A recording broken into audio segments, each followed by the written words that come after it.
Hi friends, स्वागत है आप सभी का आपका अपना चैनल एग्जाम फॉर्मेट पर। दोस्तों, जैसा कि हम लोग का जेपीएससी मेंस नागपुरी का क्लास चल रही है। क्लास 3 क्लास हो चुकी है। पहला क्लास आप लोग का मिला था नागपुरी भाषा का उद्भव और विकास। दूसरा क्लास हो चुकी है नागपुरी भाषा की विशेषताएं, जो पूरा डिटेल्स आपको बताया गया है। तीसरा क्लास आपको मिला है देवनागरी लिपि का उद्भव और विकास तथा विशेषता है। ठीक है, तो यहाँ पे आपको एक बात बताना चाहता हूँ। कुछ छात्रों का स्टेटमेंट कमेंट आया था, प्रश्न आया था कि सर देवनागरी लिपि का इससे प्रश्न कैसे पूछा जाएगा। तो आपका प्रश्न पूछा जाएगा, पहला प्रश्न हमको देखने को मिल सकता है कि नागपुरी ले देवनागरी लिपि का प्रयोग काल सुसंगत है, अपना विचार देव। पहला प्रश्न हो सकता है। दूसरा प्रश्न दे सकता है कि देवनागरी नागपुरी का सबसे ज़्यादा कौन सा लिपि प्रयोग में आवेला। तीसरा प्रश्न पूछ सकता है कि देवनागरी लिपि ही नागपुरी ले प्रयोग करल जाएला, इकर बारे विस्तार बताओ, अपन तर्क देव काहे। कुछ एक प्रश्न आपको ये भी देखने को मिल सकता है कि देवनागरी लिपि का उद्भव कैसे हुआ, या उसका विकास कैसे हुआ, या उसका विशेषता के बारे बताओ। ठीक है, इसका जवाब आप कैसे दीजिएगा। एक क्वेश्चन का हम लोग डील करते हैं, ठीक है, मोटा मोटी मौखिक तरीके पे कि नागपुरी ले देवनागरी लिपि सबसे ज़्यादा सुसंगत है, अपन तर्क देव। ठीक है, ये प्रश्न हो गया। इसको हम लोग अभी मौखिक रूप से डील करते हैं कि किस टाइप से। आप सबसे पहले बताओगे कि नागपुरी क्या है, कितना इसका साहित्य कितना समृद्ध है, कितने लोगों में ये बोला जाता है, इसका उद्भव मतलब इसके बारे में पूरा बताना, थोड़ा सा इंट्रोडक्शन दीजिएगा। फिर उसके बाद आप बोलिएगा कि देवनागरी लिपि नागपुरी सर्वोत्तम काल मानल जाए, जेकर मुद कुछ पॉइंट नीचे देखल जा सकेला, ऐसा लिख सकते हैं। उसके बाद आप क्या लिख सकते हैं कि नागपुरी मान लीजिए देवनागरी में अल्पप्राण और महाप्राण अघोष तथा अघोष अनुनासिक ध्वनि क्रम से बांटा रहता है। जैसे अल्पप्राण क च ट त प ग ये सब हो गया। महाप्राण ख ठ थ फ घ ऐसा अलग से होता है, जो कि और दूसर भाषा में दूसर लिपि में देखने के नहीं मिलता है। दूसरा पॉइंट आप ये भी लिख सकते हैं कि देवनागरी में 1438 व्यंजन ध्वनियाँ हैं, जो कि नागपुरी के लिए सबसे सुसंगत है, जबकि दुनिया का प्रायः दूसर कोई लिपि में इतना स्वर और व्यंजन देखेले नहीं मिलेला। ये एक मोटा मोटी एक पॉइंट लिख सकते हैं। दूसरा पॉइंट ये भी लिख सकते हैं, तीसरा पॉइंट कि और लिपि के तरी देवनागरी लिपि में स्मॉल लेटर और कैपिटल लेटर का टेंशन नहीं रहेला, मतलब कि समस्या नहीं रहेला। और जैसे हिंदी में इंग्लिश में आई हो गया ऐसे, और ये आई बड़ा आई हो गया, के ऐसे हो गया, ये के ऐसे हो गया, जे ऐसे हो गया, ये जे बड़ा जे हो गया। ठीक है, मतलब एक्स स्मॉल एस कैपिटल और स्मॉल का जो लफड़ा होता है वो चीज़ नहीं होता है नागपुरी में। ये बात एक आपको बोल सकते हैं। ठीक है, इस जो कि नागपुरी ले सर्वोत्तम होता है। एक पॉइंट आप ये भी लिख सकते हैं कि एक ध्वनि ले एक ही चिन्ह या एक ही लिपि होता है, यानी कि जैसा बोला जाता है वैसे ही पढ़ा जाता है, और जैसा पढ़ा जाता है वैसे ही लिखा जाता है। जैसे इंग्लिश में बी ऐसे लिखा जाता है, पढ़ा जाता है बी और ब, मान लीजिए बी इंग्लिश में ऐसा हो गया। ठीक है, और पढ़ा जाएगा। ठीक है, बॉल में ब पढ़ाएगा, लेकिन देवनागरी में ऐसा टेंशन नहीं होता है ये चीज़। ठीक है, और कुछ लिख सकते हैं कि सभे वर्णगत ध्वनि के लिखे बोले क्षमता रहता है इसमें। कुछ पॉइंट आप लिख सकते हैं कि लिखे देवनागरी में एक रूपता मिलता है। इस टाइप से आप पॉइंट कुछ लिख सकते हैं, जेकर खातिर नागपुरी ले सबसे सुयोग्य या सबसे सुपट प्रयोग करे वाला लिपि देवनागरी बन जाए है। ठीक है, इस टाइप से आपको विस्तार से बताया हुआ है, मोटा मोटी मैं ये बता दे रहा हूँ। ठीक है, आपको पूरा जो उसका विशेषता है उसको ऊपर आप डील करिएगा। चलिए, आज का क्लास हम लोग देखते हैं। ये क्लास हो गया आपका ग्रामर सेक्शन बच रहा है, तो ग्रामर सेक्शन को पहले सेक्शन ख स्टार्ट करते हैं। ठीक है, उसके बाद ये ख को डील करेंगे, सेक्शन ख को कंप्लीट करके फिर ग्रामर को देंगे। काहे ग्रामर को बहुत सारा स्टूडेंट का कहना था कि सर ग्रामर को आप बाद में पढ़ाइएगा, काहे ग्रामर का हम लोग सीजीएल सब में देख ही लिए हैं, कुछ ना कुछ लिखिए देंगे। ठीक है, उसको भी पढ़ाएंगे, ऐसा नहीं कि नहीं। ठीक है, चलिए आज हम लोग देखते हैं पहला टॉपिक नागपुरी लोक साहित्य का सामान्य परिचय। पहला टॉपिक सेक्शन ख का पहला टॉपिक नागपुरी लोक साहित्य का सामान्य परिचय। ठीक है, वैसे छात्र जो एग्जाम फॉर्मेट का पेड बैच पर नहीं ज्वाइन हुए हैं जेपीएससी मेंस के रिगार्डिंग, वो छात्र से रिक्वेस्ट है कि जल्द से जल्द ज्वाइन हो। ठीक है, कंप्लीट बैच आपको 299 में आपको प्रोवाइड की जा रही है। ठीक है, और जिसको ओनली हार्ड कॉपी नोट्स जिसको सिर्फ चाहिए, वो आप 19,1999 में आप पेमेंट कर, मतलब इतना पेमेंट करके आप हार्ड कॉपी परचेस कर सकते हैं। और जिसको कंप्लीट बैच चाहिए होगा वो 2999 पे पेमेंट 2999 इतना पेमेंट करके आप बैच ज्वाइन कर सकते हैं। ओनली हार्ड कॉपी के लिए 1999, ठीक है। नंबर कितना है, कौन सा नंबर पेमेंट करना होगा, तो 8002858674। आप इस नंबर पे पेमेंट करके स्क्रीनशॉट इसी नंबर पर शेयर करेंगे तो आपको बैच में इनरोल कर दिया जाएगा, ठीक है। चलिए स्टार्ट करते हैं आज का क्लास। तो नागपुरी लोक साहित्य का सामान्य परिचय, पहला टॉपिक को हम लोग देखेंगे। इसमें प्रश्न कैसे बन सकता है कि नागपुरी लोक साहित्य क्या है कि विस्तार से वर्णन करो, या नागपुरी लोक साहित्य कर के अपन भाषा में बताओ और उकर भेद उपभेद के बारे भी विस्तार से वर्णन करूँ, इस टाइप का प्रश्न पूछ सकता है, ठीक है। तो हम लोग चलिए स्टार्ट करते हैं आज का टॉपिक। तो चलिए देखते हैं आज हम लोग नेक्स्ट टॉपिक नागपुरी लोक साहित्य का सामान्य परिचय, जो पहला टॉपिक है, ठीक है। तो सबसे पहले आपको जानना पड़ेगा लोक साहित्य क्या होता है। नागपुरी लोक साहित्य बाद में देखेंगे, पहले लोक साहित्य होता क्या है। तो आप लोग हमेशा से पढ़ते आए हैं कि साहित्य का दो विधा होता है, ठीक है। साहित्य का दो भाग होता है, साहित्य का दो भाग होता है साहित्य का, ठीक है। एक लोक साहित्य और दूसरा आपका होता है शिष्ट साहित्य। दूसरा क्या होगा आपका, शिष्ट साहित्य, जैसे शिष्ट साहित्य, ठीक है। पहला लोक साहित्य, दूसरा होता है शिष्ट साहित्य। अब लोक साहित्य किसको कहा जाता है उसको हम लोग को देखना है। तो लोक साहित्य जो दादा परिया से जो चलते आ रहा है उसको लोक साहित्य कहा जाता है। क्या चलते आ रहा है, चलते आ रहा है यानी क्या चलते आ रहा है, तो जिसमें कहानी, भाषा होता है, नागपुरी एक भाषा है, उसमें बहुत सारा चीज़ उसमें समाहित रहता है। कहानी, किस्सा, लोक कथा, गीत, नाटक, लोक नाटक, गीत, ये सब जो चलते आ रहा है पुराना काल से, जिसको कौन लिखा है, इसका रचनाकार कौन है, ये गीत को गाया कौन है, जिसका कोई पता नहीं, लेकिन चलते आ रहा है। जैसे एक मान ले फॉर एग्जांपल है वो कहानी, ठीक है। एक बितक बितना एक कहानी है, बहुत पुराना, दादा दादी परिया सुनते आ रहे, लेकिन कौन लिखा है पता नहीं चलता है। उसका भले संकलन किया जा सकता है, यानी कि कहीं पे सुन के उसको उतारा जा सकता है, लेकिन इसका शुरुआत कौन किया उसका पता नहीं चलता है। उसको लोक साहित्य कहते हैं। तो उसी के बारे में हम लोग पढ़ेंगे, उसका भेद को देखेंगे, ठीक है। तो चलिए देखते हैं। लोक साहित्य लोक वार्ता का एगो अंग मानल जाएगा। लोक वार्ता यानी कि आम जनमानस का जो बोली होता है उसका एक अंग माना जाता है। वास्तव में लोक साहित्य लोक जीवन का एगो अभिव्यक्ति लगे। अभिव्यक्ति यानी कि एक जो बात है, दिल का बात है। वास्तव में लोक साहित्य लोक जीवन यानी कि आम जनमानस का एक बात विचार है, ठीक है। लोक करारत होवेला सामान्य जन, सामान्य चाहे आदमी, और सामान्य जन का अभिव्यक्ति यानी कि सामान्य आदमी और उसका अभिव्यक्ति, उसका बोली, उसका कुछ अनुभव को बताया हुआ, ठीक है, वो होता है। उकर सोच विचार, रहन सहन, खान पान, संस्कृति मन, और ओहे लख यानी उसी तरह जब गीत, कहानी, कथा मन के आम जनमानस प्रयोग करे ना तो के लोक साहित्य कहल जाएगा, ठीक है। लोक यानी कि जनमानस होता है साहित्य, और जब वो कुछ बोलता है, कुछ कहता है, कुछ गाता है, तो उसी को एक गीत, कहानी टाइप से जब प्रयोग किया जाता है तो उसको लोक साहित्य कहा जाता है। मोटा मोटी आप लिख सकते हैं कि दादा परिया से चलते आ रहा जो कथा, कहानी, किस्सा है, उसको एक हम लोग लोक साहित्य का दर्जा दे सकते हैं, ठीक है। इस टाइप से आगे देखते हैं।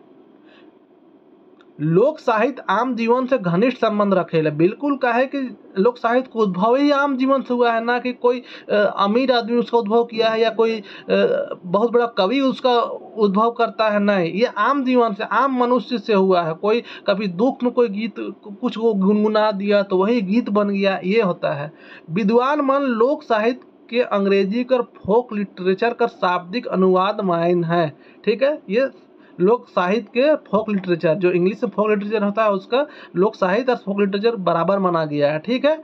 यहाँ पे लोक साहित्य का क्षेत्र बहुत फैलल है। लोक साहित्य का जो क्षेत्र है बहुत विस्तार है।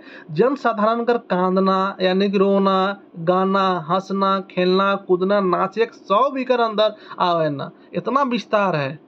लोक साहित्य परंपरा प्राप्त साहित्य लागे। परंपरा प्राप्त साहित्य यानी कि आदिम काल से चलते आ रहा है, दादा परिया चलते आ रहा है, परंपरा टू परंपरा चलते आ रहा है। इकर से हमिन का पूर्णा इतिहास पता चलेगा। लोक साहित्य से हम लोग का पूर्णा इतिहास पता चलता है, यानी कि कोई किस्सा कहानी मान लीजिए बहुत पुराना किस्सा कहानी है, तो उसमें मान लीजिए फॉर एग्जाम्पल कभी न कभी उसको तो कोई ना कोई बोला ही होगा। अब वो जब वो कोई कहानी बोला होगा तो उस वक्त में जो चीज़ बीता होगा, जैसा सीन देखता होगा वो आदमी, जैसा ज़िंदगी जिया होगा, वही हिसाब से ना उस टाइम का वो कहानी बोला होगा, बच्चा उच्चा सुनाया होगा। अगर वही कहानी हज़ारों साल बाद अभी हम लोग सुनते हैं दादा दादी से, तो हम लोग को क्या समझ में आता है उस जमाना में ऐसा रहा होगा दिन दुनिया। तो उससे क्या पता चलता है, इतिहास पता चलता है हम लोग को कि उस जमाना में ऐसा रहा होगा। लोक साहित्य का मतलब आम जनता कर भाषा है के जो बोली के रूप में प्रचलित है। ठीक है, इस साहित्य मुँह जबानी एक पीढ़ी से दूसर पीढ़ी तक चलते आवे लायक है। ये साहित्य मुँह जबानी यानी कि बिना कोई पढ़ नहीं रहा या कोई लिखा हुआ नहीं है, मुँह जबानी एक दूसरे पीढ़ी दूसरे पीढ़ी में चलते आ रहा है। लोक साहित्य के बारे में कुछ कुछ विद्वान मन अपन अपन राय दिले हैं, जेके देखे से लोक साहित्य के समझे में आसानी हुई। और ये कोर्स आपको हर हाल में एग्जाम में लिखना पड़ेगा, नहीं लिखिएगा फिर आपका पूरा स्कोर नहीं मिलेगा। लिखना एक होता है, वो कुछ कोर्स डाल दीजिएगा ना, उसमें सोने पे सुहागा हो जाता है, बस वही बात है। तो लोक साहित्य के बारे में कुछ कुछ विद्वान अपना मत दिए हैं, तो उसको हम लोग देखना जरूरी है। तो डॉक्टर सत्येंद्र इसको छोड़ ना सकते हैं। लोक कर व्याख्या करते लिखा है ना कि लोक मनुष्य समाज का वह वर्ग है जो अभिजात संस्कार, शास्त्रीयता और पांडित्य की चेतना अथवा अहंकार शून्य है। यानी कि लोक मनुष्य समाज का वह वर्ग है, यानी कि आम जन मानस मनुष्य समाज का वह वर्ग है जो अभिजात संस्कार यानी कि हाई लेवल जो होता है मॉडर्न, शास्त्रीयता, पांडित्य की चेतना, ये सबसे फ्री है, यानी कि आम जनमानस का वो बात है। ठीक है, और जो एक परंपरा के प्रवास जीवित रहता है, जो ये परंपरा से ही जिंदा रह रहा है, समाप्त नहीं हो रहा है। डॉक्टर शकुंतला वर्मा का है ना, क्या बोलती है ये, वास्तव में हमारा लोक साहित्य संस्कृति की उच्चतम भावनाओं को अपनी अपरिष्कृत भाषाओं में संजोकर रखता है। यानी कि हमारा लोक साहित्य संस्कृति, जो हम लोग संस्कृति है ना, उसको लोक साहित्य के थ्रू हम लोग संजोकर रख रहा है, हम लोग का जो संस्कृति है उसको। आगे देखते हैं हम लोग, धीरेन्द्र वर्मा क्या बोलते हैं, लोक साहित्य का परिभाषा देते कहा ना, वास्तव में लोक साहित्य वह मौलिक अभिव्यक्ति है जो भले ही किसी व्यक्ति ने गढ़ी हो, पर आज जिसे सामान्य लोक समूह अपना सकता है। ये इनका क्या कहना है कि वास्तव में लोक साहित्य वह मौलिक अभिव्यक्ति यानी कि किसी का दिल का एक्चुअल क्रिएशन, ठीक है, एक्चुअल क्रिएशन, क्रिएटिविटी, जो भले ही कोई व्यक्ति किसी न किसी जमाना में किया होगा। ठीक है, कभी न कभी कोई जमाना में किया ही होगा, लेकिन कौन किया वो नहीं जानता है कोई। ठीक है, वही लोक साहित्य है, कभी न कभी कोई जमाना में किया होगा, ये मौलिक क्रिएशन है। ठीक है, क्रिएटिविटी है जो कोई व्यक्ति किया है, लेकिन इसको आम जनमानस अपना सकता है। अब कोई गीत है, इसको पूरा दुनिया गाता है ना जी, मतलब पूरा नागपुरी समाज ना गाता है। मान लीजिए कभी कोई ना कोई ब्याह गीत कोई गा दिया होगा, ठीक है, पुराना जमाना में कभी, ठीक है, लोक साहित्य का ब्याह गीत, लोक गीत गा दिया होगा, वो अभी भी यूज होता है, आम जनमानस यूज करता है, बस वही बात है। तो मोटा मोटी 2 से 3 कोट्स आपको देना जरूरी है। नागपुरी लोक साहित्य में बुद्धि का उपेक्षा हृदय तत्व प्रधानता है, यानी कि दिमाग से ज्यादा ना दिल का बात रहता है। ठीक है, तो जब आप कथा सब सुनिएगा ना, लोक कथा, तो लगेगा अरे घोड़ा कैसे उड़ रहा है, तो बिल्कुल यहाँ पे दिमाग का बात नहीं काम होता है, दिल का प्रधानता ज्यादा रहता है लोक साहित्य में, नागपुरी लोक साहित्य में।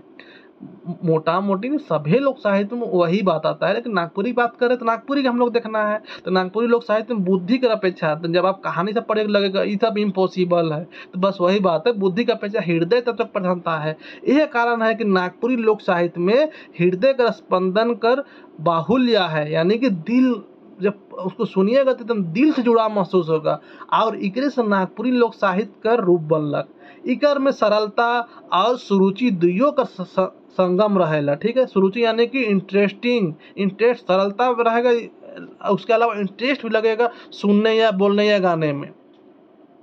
आगे देखते हैं, लोक साहित्य के संबंध में कहा जाता है कि ये अनपढ़ मनक साहित्य के मकीन, लेकिन डॉक्टर भुवनेश्वर अनुज इस बात से बिल्कुल सहमत न थे, बल्कि लोक साहित्य में भावानुरूप सुरुचि के आदर्श जतय भेटायल उतना नगर साहित्य में नहीं। कहने का मतलब है लोक साहित्य कोई क्या बोल देता है कि अनपढ़ जाहिल लोग, अनपढ़ गंवार लोग का साहित्य है, गाँव गवैया लोग का साहित्य ऐसा, लेकिन इसको डॉक्टर भुवनेश्वर अनुज जी बोलते हैं कि नहीं वैसा बात नहीं है, भले ये गांव का साहित्य है लेकिन उसमें के अंदर जितना क्वालिटी भेटाता है ना, अभी वो नगर का जो टाउन में कोई घर बैठ के लिखता है ना उसमें वो भाव नहीं मिलता जो भाव लोक साहित्य मिलता है। यानी कि वो अनपढ़ नहीं रहा होगा, अनपढ़ सिर्फ पढ़िए लिया वो अनपढ़ नहीं बात हो रहा है यहाँ पे, ठीक है, एक माइंड वाला अनपढ़ का बात हो रहा है। तो लोक साहित्य के संबंध में कहा जाता है कि अनपढ़ मानक साहित्य नहीं है के, लेकिन डॉक्टर भुवनेश्वर अनुज इस बात से बिल्कुल सहमत नहीं है, बल्कि लोक साहित्य में भावानुरूप सुरुचि और आदर्श जतई भेटाएल, आदर्श यानी कि जितना रिस्पेक्टफुल बात किया जाता है उतना नगर साहित्य यानी कि जो उपन्यास सबको नगर साहित्य कहा जाता है, ठीक है, तो वो उसमें नहीं मिलता है जितना इसे मिलता है। यानी कि अनपढ़ लोग, अनपढ़ जाहिर गंवार लोग का साहित्य नहीं है, ये आम जनमानस का साहित्य है। लोक साहित्य कर कुछ कुछ अपन विशेषता है जेके देखे जरूरी हो जाएगा, ठीक है। लोक साहित्य सामान्य परिचय है ना जी, तो इंट्रोडक्शन तो दे दिए, ठीक है। अब देखिए इतना इंट्रोडक्शन दिए तो इतना आप नहीं देना सकेगा ना जी, तो इसीलिए थोड़ा बढ़ा के बताया गया इंट्रोडक्शन आप मान लीजिए एक पेज है ना, इंट्रोडक्शन आप कितना दीजिएगा, एक पेज है पहला पेज, ठीक है, तो मोटा मोटी आप इतना इंट्रोडक्शन दीजिएगा, ठीक है। उसके बाद फिर उसके बारे आगे कोर्स वोर्स को बताते चलिएगा, ठीक है, ऐसा। हाँ, तो यहाँ पे ज़्यादा इसलिए लिखा जा रहा है ना कि एग्जाम हॉल में कम से कम आधा भी याद हो तो आप लिख सकते हो। अब इसका विशेषता हम लोग देखते हैं कि क्या क्या विशेषता है, विशेषता देना जरूरी है, इसका सामान्य परिचय देख रहे हैं तो इकर मुख्य उद्देश्य जन कल्याण रहेला, बिल्कुल इनका मुख्य उद्देश्य जन कल्याण यानी कि मतलब मनुष्य का उत्थान पे डिपेंड रहता है। अश्लीलता का अभाव रहेला, जैसे भोजपुरी गाना सब में देख रहे हैं ना अश्लीलता है, बहुत दो नंबर गाना, तो उसमें ये सब नहीं मिलेगा, बिल्कुल नहीं मिलेगा। यहाँ का लोकगीत सब कथा सब में कुछ में नहीं मिलेगा, ठीक है। मुँह जबानी पीढ़ी दर पीढ़ी चलेला, पीढ़ी दर पीढ़ी चलता है, ठीक है, ये विशेषता है। कोई लिखता नहीं, पीढ़ी दर मुँह जबानी चलता है। अलिखित रहेला, ये लिखा हुआ नहीं मिलता है, मुँह जबानी रहता है। अब कोई बोलेगा कि नहीं कैसे नहीं लिखा रहता है, तो वो संकलन किया हुआ को लिखा बोला जाता है। और बुद्धि के अपेक्षा हृदय तत्व का प्रधानता रहेला, 4 से 5 दे दिए काफ़ी है, ठीक है। अब नागपुरी लोक साहित्य का वर्गीकरण देखते हैं हम लोग, वर्गीकरण का भी देखना है। तो नागपुरी लोक साहित्य के वर्गीकरण में डॉक्टर भुवनेश्वर अनुज के अनुसार नागपुरी लोक साहित्य का 5 प्रकार से वर्गीकरण करल जाए है। कितना प्रकार से? 5 प्रकार से। हम लोग देखते हैं क्या क्या है, देखते हैं। तो नागपुरी लोक साहित्य लोकगीत हो गया, लोक कथा हो गया, लोक गाथा हो गया, परकीन साहित्य हो गया, और यहाँ पे एक है लोक नाटक हो गया, ठीक है। ये मोटा मोटी इसका 5 गो भेद है। कौन? भुवनेश्वर अनुज जी के अनुसार ये है, ठीक है। तो 5 गो भेद में बांटे हैं भुवनेश्वर अनुज जी। यहाँ पे देखते हैं अब हम लोग इसका एक एक करके। लोकगीत क्या होता है उसके बारे में देखते हैं। नागपुरी लोकगीत एक जनमानुष कर संगीतात्मक अभिव्यक्ति है, यानी कि दिल कर बात को एक राग के माध्यम से, संगीत के माध्यम से बयान करता है, वही लोकगीत होता है। ये जनमानस का, किसी पर्सनल व्यक्ति के नहीं है। लोकगीत के गोटा समाज कर हृदय कर गान कहल जाए सकेला, पूरा समाज का हृदय गान, यानी कि मतलब जो उसमें जो बात रहता है ना, पूरा कोई पर्सनल व्यक्ति का दिल का बात नहीं, पूरा समाज का बात समाहित रहता है। सामाजिक सुख दुख में, सामूहिकता में, चाहे सामाजिक जीवन कर खेत मन में बनते देखल जा सकेला। इसका उत्पत्ति कहाँ से हो सकता है?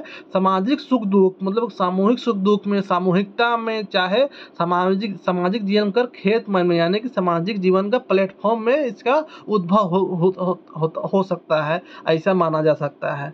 नागपुरी में इतना लोकगीत है, इतना लोकगीत है कि इकर अनुमानों नहीं लगाया जा सकेला। बिल्कुल बहुत सारा लोकगीत है, काले की बात बात में लोकगीत कर पचरा फूट पड़ेला। कुछ लोकगीत का नाम जैसे डमकच, लुझरी, झूमर, लसुआ, पावस, उदासी मन, ठीक है। लोकगीत राग का नाम है, ठीक है, लोकगीत राग का नाम जैसे डमकच, लुझरी, पावस, उदासी मन, ठीक है।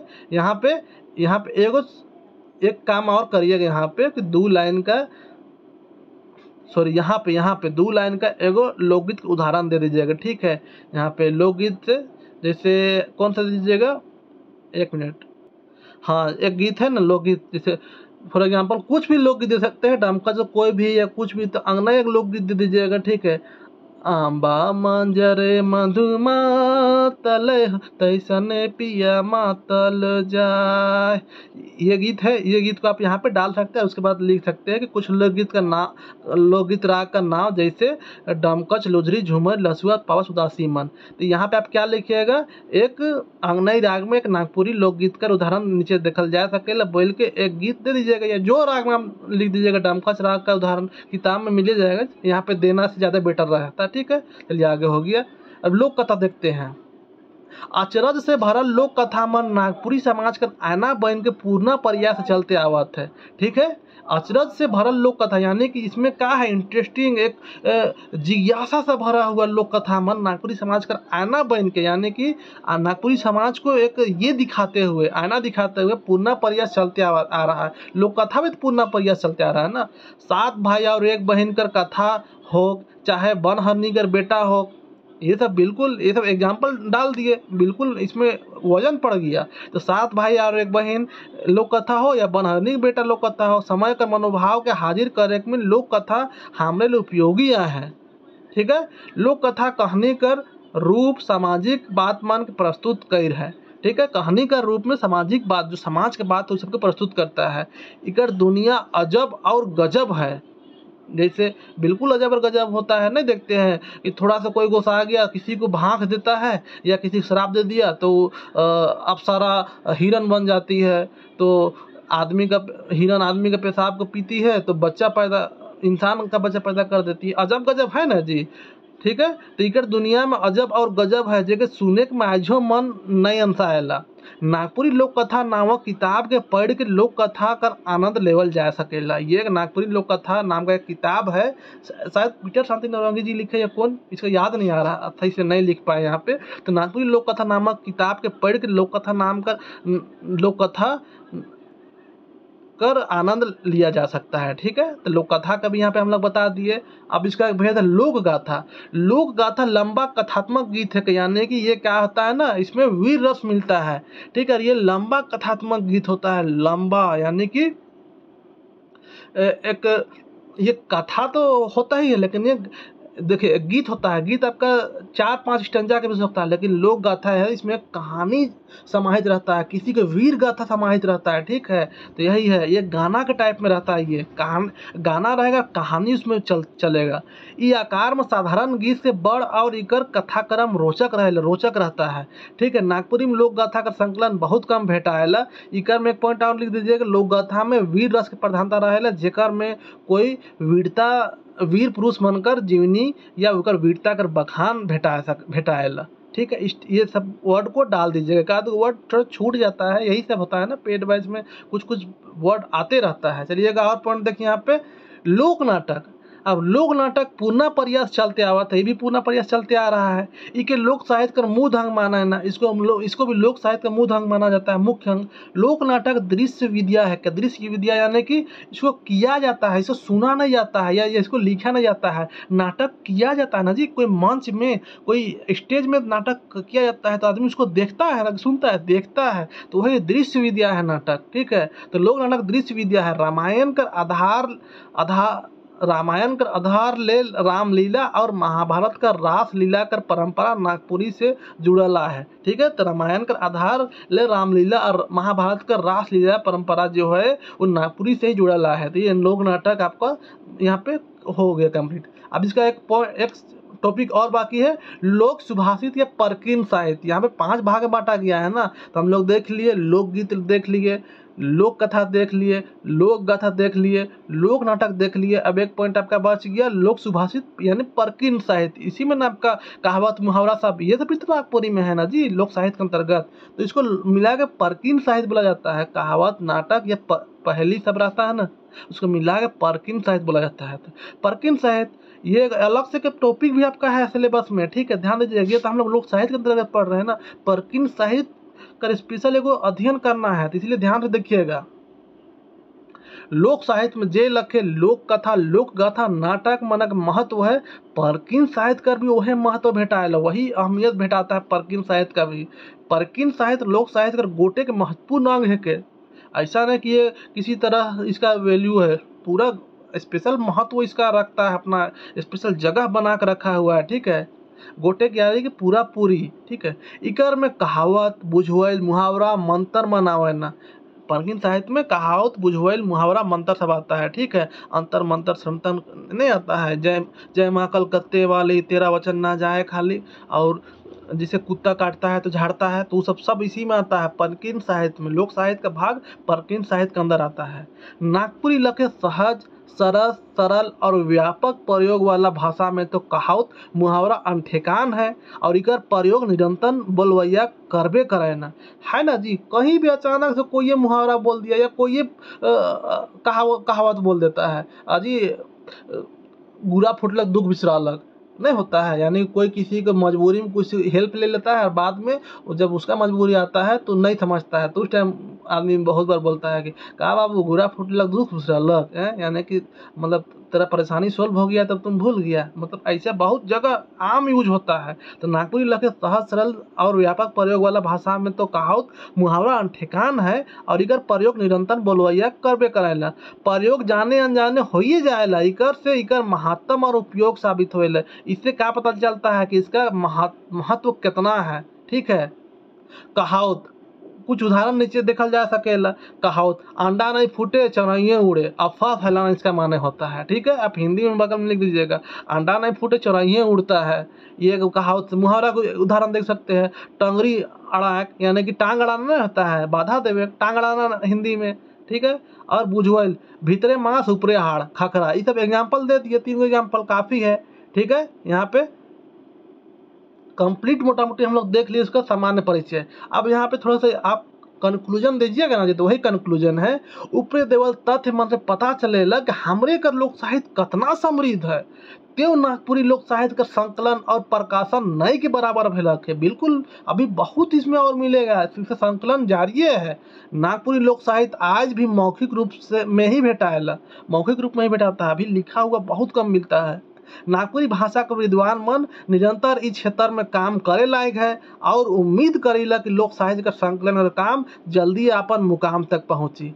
इस टाइप से करके एंडिंग हो जाएगा, ठीक है। तो मोटा मोटी पूरा नागपुरी लोक साहित्य का डिटेल्स आप यहाँ करा दिए, 6-7 पेज में कराया हुआ है, जिसको आपको एग्जाम में 20 नंबर का पूछेगा, उसमें आपको कितना 20 नंबर में आपको 4 से 4.5 पेज लिख देना है, काफ़ी है, ठीक है। तो जो स्टूडेंट पेड बैच ज्वाइन नहीं किए हैं, आप 2999 पेमेंट करके 8000285674 इस नंबर में आप पेमेंट कर सकते हैं, ठीक है, और ज्वाइन कर सकते हैं। जिसको नोट्स चाहिए ओनली वो 1999 पेमेंट करके आप मंगा सकते हैं। चलिए मिलते हैं नेक्स्ट वीडियो में, तब तक के लिए अपना ख्याल रखें। जय हिंद, जय भारत।